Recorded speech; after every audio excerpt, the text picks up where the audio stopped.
Hey everybody, welcome back. Today I'm going to go over how to set up dynamic chart titles for your charts. Because oftentimes you create a chart in Excel and you set up a title for it, but you may find yourself wanting to adjust it over time. But I'm going to show you how you can make it a bit more, where you can make it dynamic so it automatically updates for you, and you can take that manual process out of it. So in this example, I've got sales numbers by month. I've got different states here. So right now I've got selected as all. So I'm going to go ahead and just create a chart. So selecting anywhere in my data set. And let's just create a simple 2D column chart. And so you can see by default, it's just going to say total. I'm going to get rid of the field buttons because it's a pivot chart. I'm going to get rid of this legend as well. And I'm also going to get rid of this title. So normally, you might just say, total sales for, whatever the case may be. You might want to do that.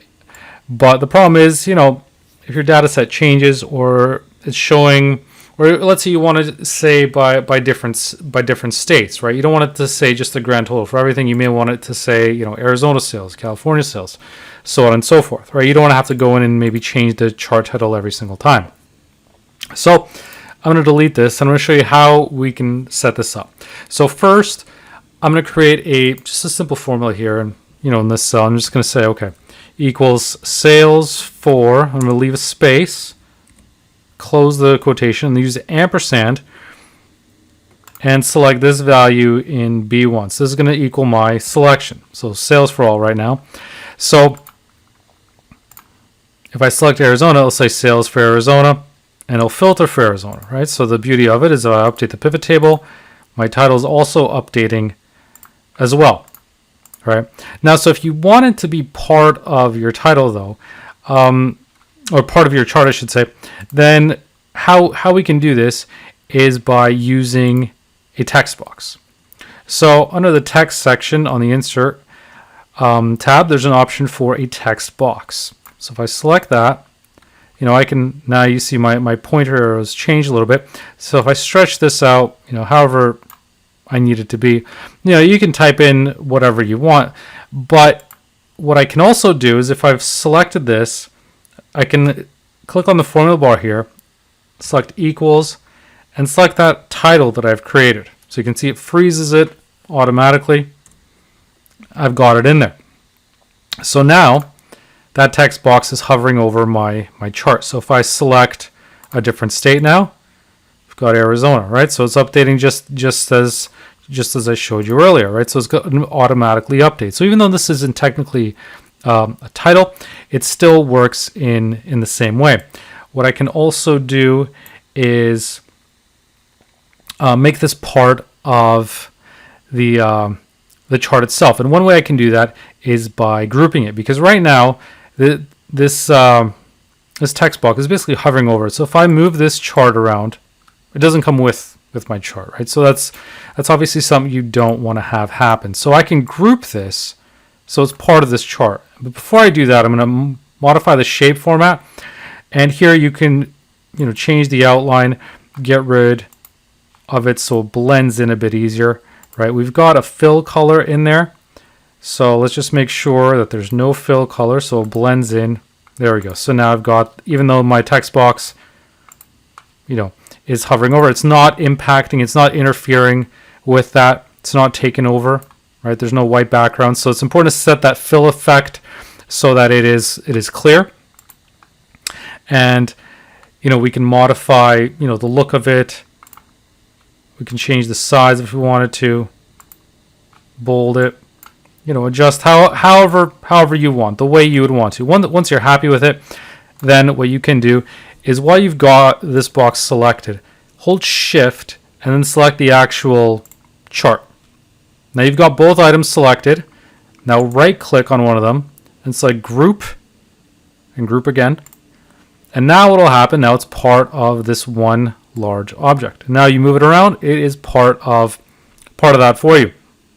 So as you can see, you still can select this, we can still move it around.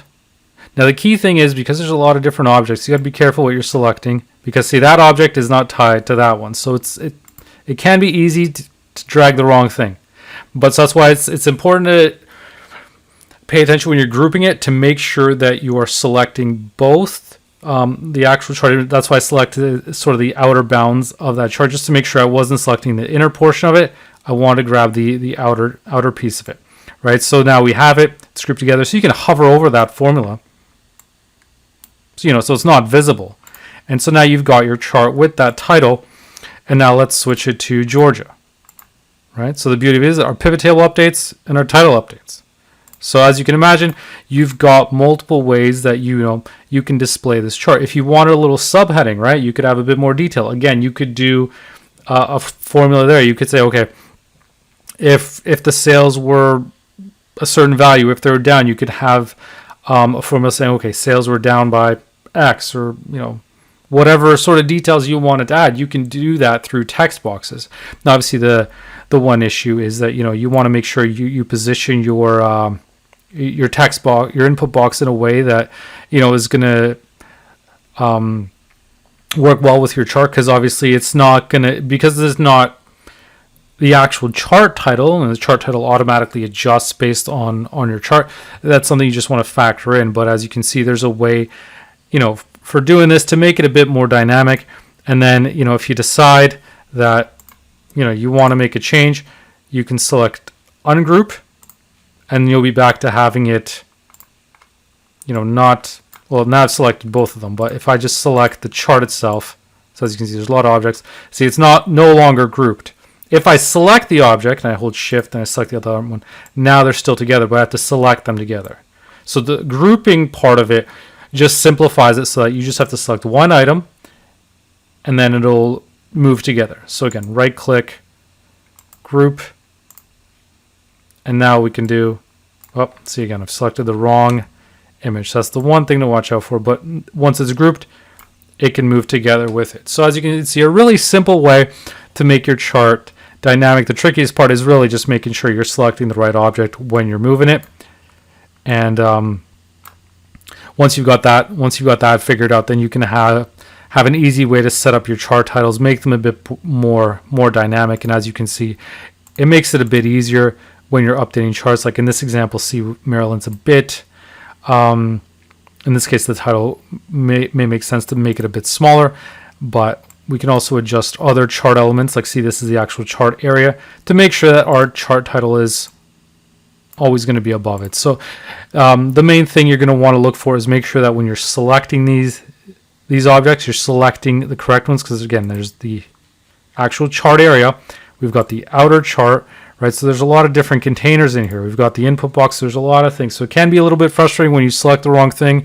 It moves and it's not moving what you expect it to move. So just practice that a little bit just to get the hang of it. But again, the main thing is you want to position your title in a place where it's not going to interfere with your chart, and you can modify this plot area, being one example, just to make sure that, let's say you want multiple subheadings potentially, you could do that as well.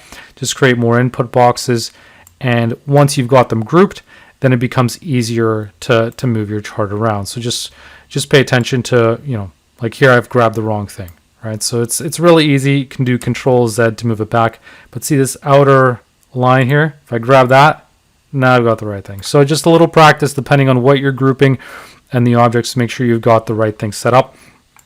But then, it'll make your chart titles a lot easier to update dynamically, because by just changing the pivot table, we're changing the underlying data, changing the image, and at the same time, because we've got this formula here, it's updating your title as well. So it makes it a bit more dynamic. And in this example, this is really incredibly simple. I just put equals sales for, leave a space here, and then use the ampersand to join up with that value. So obviously you could do more complex formulas than this, but I just wanted to show you a simple way where we could do that.